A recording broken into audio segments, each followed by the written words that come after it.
வணக்கம் நண்பர்களே. ஒரு இளம் தாய் தன் குழந்தையோட கடற்கரைக்கு போயிருக்காங்க. கடல் அலையில விளையாடிக்கிட்டு இருந்த அந்த குழந்தைய திடீர்னு ஒரு அலை இழுத்துட்டு போகுது. ஐயோ, என் குழந்தை போயிடுச்சே அப்படின்னு கண்ணீர் விட்டு அலறாங்க.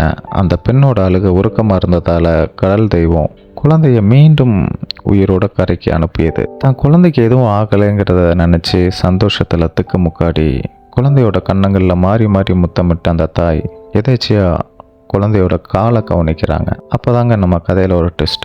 அதாவது அந்த குழந்தையோட காலில் ஒரு காலில் மட்டும்தான் செருப்பு இருந்தது, இன்னொரு காலில் இல்லை. ஐயோ போச்சே!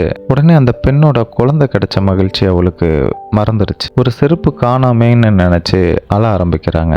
இதுக்கு மேலே ஒரு படி மக்களில் ஒரு ரகம் உண்டு. இதுலேருந்து என்ன தெரியுதுன்னா, மனித மனம் இப்படி தான். இவங்களுக்கு ஆசை, எந்த தேவை முக்கியம் எல்லாத்தையும் மறந்து அற்புதமான தேவையில்லாத விஷயத்த நினச்சி வருந்தி நேரத்தையும் வாழ்க்கையும் தொலைக்கிறாங்க. இந்த அளவுக்கு எதுலேயுமே திருப்தி அடையாத மனிதர்கள் இன்னமும் இருக்கத்தாங்க செய்கிறாங்க.